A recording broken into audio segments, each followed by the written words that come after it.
All right. Hi, everyone. Welcome back to another interview with the National Spine Health Foundation. My name is Erica Anderson, and I'm here today talking to Penney Cowan of the American Chronic Pain Association. Thank you so much for joining us today, Penny. Well, thank you for having me. Yeah, absolutely. Well, this month, it is March 31st, so we're at the very tail end. But this month, we have been focusing on chronic pain at the Spine Health Foundation. That's obviously something that we are working with or, hearing from patients about all the time. It's just a consistent, part of spine health when people are having issues. And so we wanted to talk with you a little bit about what your organization does and what you do there in your position. So I guess get us started by telling us a bit about the APCA. The American Chronic Pain Association actually is in its 41 years we've been around. And our focus has always been around that person living with pain. How are we going to help them improve quality of life, increase their function so that they can live a full life in spite of their pain? Both the person with pain and their family, as well as generating more awareness around pain and all the issues that come with it. So that's really been our mission. Saying that, in some years we've been around, there's a lot of things we can do. We started back in 1980. Actually, I started it after I left the pain management program. So I'm also a person with pain.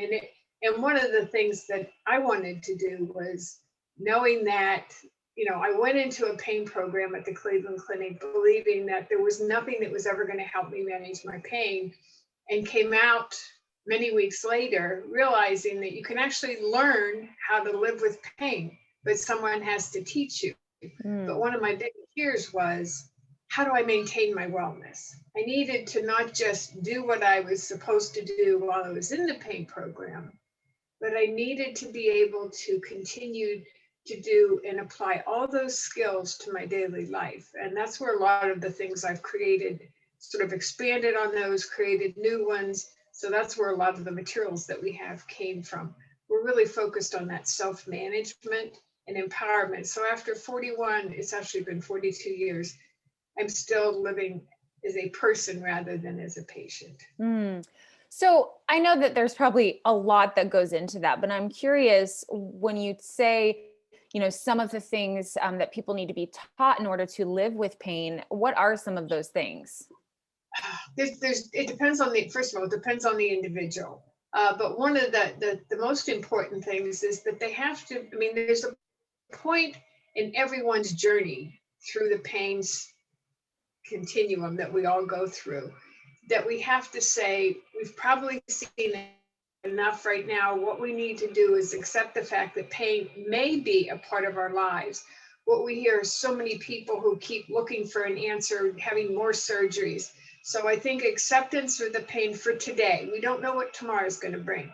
So acceptance, and then actually their willingness to get involved in the recovery themselves. So many people play that role of a passive patient rather than as an active participant, but they need to be an active participant in their healthcare.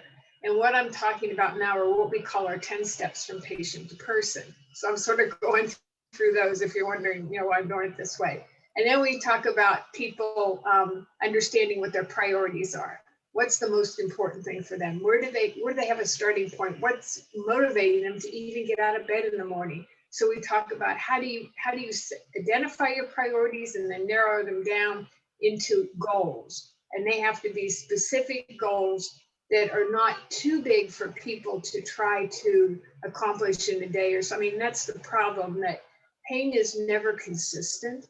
We actually do have a few good days here and there. And so what happens is when we have good days, because we feel so guilty about not being able to fulfill our role as mother, as employer, as father, as whatever, we try to get everything done in one day, and we don't listen to our bodies. We don't pace. And so because we don't do that, the next day, guess what? Our pain is gone up. So the problem with that is that we believe we can't do those activities anymore. We begin to increase our fear, because fear is the biggest controlling factor. So the whole goal setting and narrowing them down and making them manageable and within your limits is so very important. We teach basic rights to give them back some of the self-esteem. Pain takes a lot away. We talk about exercises and the importance of that. We talk about stress management and how to begin to tell your body how you want it to feel, redirect your attention off of your pain and on other things. We talk about our emotions and what impact they have on our pain levels. We talk about focusing more on our abilities than our disabilities. In other words, so many people will tell you what they can't do, what pain's taken away, but we all know what that is, especially when it comes to the peer groups that we have. What we want to know is what can you still do and how can we help you build on that? So that's sort of a quick overview, but there's so many more skills that we talk about, but that's sort of the basics. Yeah, just hearing that, I mean, that just sounds so empowering. I feel like, you know, we hear from a lot of people like in our patient support group that are just really feeling sort of lost or hopeless in a way. And so I feel like some of those things that you're saying that you guys offer would be something for them to hold on to, really. So I think that's awesome. Now, when it comes to the people that you're working with, I know that chronic pain obviously is across the board on a ton of different conditions, but do you see certain conditions more often than others? Yeah, there are actually two: headaches and back pain. And I think, Mm.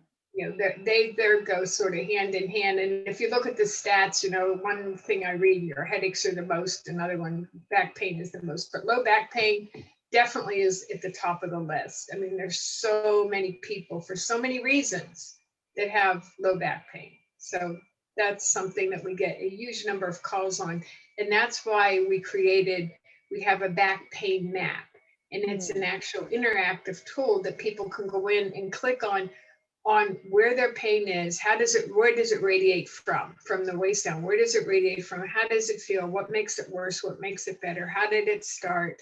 The intensity of pain and how it feels, like sharp burning, stabbing, you know, shooting. And so they could click all these little icons that come up. It's actually animated on the burning and stinging and so they can print out a picture, right side and left side, of their pain. And so instead of taking all that time trying to explain where their pain is, how it feels, how it started, it's all right there with the key at the bottom of exactly what's going on with their back to give to their provider so that they understand this is what's going on. And it's because time is so limited when you're with your provider, you don't have a lot of time. So we need to get not only good information, but accurate information in a timely manner. And so many people are so desperate to be believed about their pain that they tend to go on and on and on, where this way there's a picture, and a picture is always worth 1,000 words. We have other graphical tools to help them, you know, explain what their abilities are, you know, what they're having trouble with, you know, the factors. The one that I like the best is our pain log, which not only talks about your level of pain, that's always the first one that we ask, because that's the number that needs charted, but what the impact is having on their stress, their activity, their sleep, the fear of the pain, their exercise, taking their medications prescribed, side effects, constipation, their sexual activity, their appetite, their mood, how isolated they become, how much alcohol they consume, how much they smoke, and how worried they're about finances. And it's all graphical, point and click, and they can actually track that over time so that they can go in and instead of asking, how are you doing today, which is usually what we tell them, we don't remember what we were like a week ago or a month ago and the impact it may have had on our pain score. This way they can look, the provider can look at from the last appointment till now, what's happened and why is the pain worse, or why are you having, you know, trouble sleeping? And maybe that's because you're having more pain, or you're isolating and your mood is not good. Maybe it's you got some depression there. So I mean, it just gives them a much better picture. Again, it's one graph. You can print it out however many months you want it, and it tells a story. Yeah, that seems like such a good idea, because I know it's like occasionally it'll happen where the one time you go into the doctor, things are feeling better, of course. And so having that that sounds like it would make such a difference. Yeah, and it helps to validate, because I think that's one of the Right. most important things is to get that validation that yes, your pain is real. I think that's the first thing And for so many with low back pain, it's really hard. If there's nothing on the x-rays, the MRIs, how do you qualify the fact that yes, there's real pain there? Pain is what we say it is, and we should always believe them, but that doesn't always happen. Yeah. Now, what are some conditions that people wouldn't expect to be associated with pain? I'm not sure. You mean like health conditions that Yeah, they have? are there any conditions that you find that, it's surprising that it's related to chronic pain, or am I just coming out of left field? Actually, you're not. And I'll just give you one example, because we just did a big survey on this one, because many years ago, they thought people with MS did not have pain. With Mm, multiple sclerosis, they had no pain. Well, obviously so we did a survey to find out how many people, and the majority of them, in fact, do experience a lot of pain. And they would talk to their provider about it, and they say, well, you can't have pain because MS doesn't have pain. Well, the thinking has changed over the years, but not every provider reads the same literature. So they don't always are not current. And it depends on if it's a primary care, or if it's a specialist, and that also has a lot to do with it. And there's other conditions too, where it's like you shouldn't have pain, or post-op is, I think, one of the best examples. People have had a surgery, whether even with back surgeries, and they'll say it went great, everything should be good, you should be feeling great. Well, you're not, because there's other things that can happen, but because they believe their surgery was fine, you shouldn't have pain, they're not going to accept the fact that you have pain. It's like, but I do, and this is like after the recovery period. This isn't, because it's obviously very painful right after recovery. But so, those are just some of the things. People can have pain for any reason at all. And again, I think that's why it's really important just to believe what they say it is. Because what happens is they get very defensive. mm-hmm. And then it's really hard to work with them. So just believe it. I think that's one of our powers, is that we never question anyone. We believe that they have pain. That's why they're calling us. And we ask them, how can we help you to help yourself? Because it really is a matter of self-help, self-management, that they have to take an active role. They can't look to us to fix them, because we can't. A lot of times it comes down to that self-management. Yeah. And do you guys are you working on the research side as well? Not too much. We do a lot of surveys. We work with a lot of the PCORI. We work with a lot of other researchers, but we don't typically initiate the research. Mm-hmm. There's only so much we can do. We focus a lot on the education. We go out. I've done like what we called it Vets in Pain. So I've been to 87 VA hospitals, and I do day-long education for the vets and the providers. We do a lot of meetings. We're really the voice of people living with pain. So we attend a lot of meetings where that voice needs to be heard. And since we talk to so many, and we've been around for so long, and are so well respected as an organization, we're usually get invited to those, and then we actually, can share what we've heard from all of our members. And if needed, we do surveys, because I never want to assume that we understand what's going on or how people are feeling. So we always have to do a survey and ask them. Yeah. What So it is. Running this organization for the past 40 years, what's something that you've learned over time that has, helped you meet your goals and really reach patients the way that you want to? That's a hard question, because I don't know. I guess I've been working so fast and so hard. I just never really think about those kind of things. I do know that there was a point way back when I started that I realized I can't help everybody. There are some people that just aren't ready. It's not that they don't want to be helped. They're not ready. They may have another surgery. They may have another med to try. They may have something else to try. And that's why that acceptance and getting involved on their part is so important to actually moving from that mindset of a patient back to a person. But I think I've learned a lot around, what other things people need. And as I talk with them, how can I develop something and create something that's going to be useful both for them and their provider?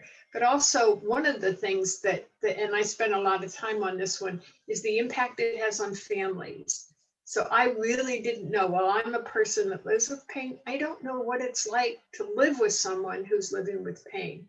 So I actually interviewed family for 3 years. And what I found really surprising is the families experience exactly the same thing as we do. There's only one difference, and that is they don't feel the physical pain. But all the other things, the emotions, the confusion, the anger, the guilt, all they're sharing exactly the same as we struggle with. So the impact. So then I wrote the manual, and we have a great video series on our webpage now called Family Matters, that just, and it's all about the needs and how to help family members. Because sometimes they're the ones that call us, not the person living with pain, but the family member is looking for help, and even children. Yeah, I mean, I think with so many conditions, whether it's pain or some other kind of disease or something like that, the family aspect can't be ignored, and that's always such an important component for people that are helping and educating. So I think that's great that you guys have that. What if someone is hearing this interview and they're interested in maybe accessing some of your resources? What is the best way for them to do that? It's all of our videos, all of our tools are free on our webpage. And the webpage is www.theacpa, that's THEACPA.org. Or just look up American Chronic Pain Association and we'll pop up in the Google search. All right. Well, thank you so much for sharing with us today. I especially think that our viewers will be interested in that back pain thing you were mentioning. So that sounds really, really helpful. We appreciate all that you're doing, and thank you so much. All right. Thank you for having me. Have a good day.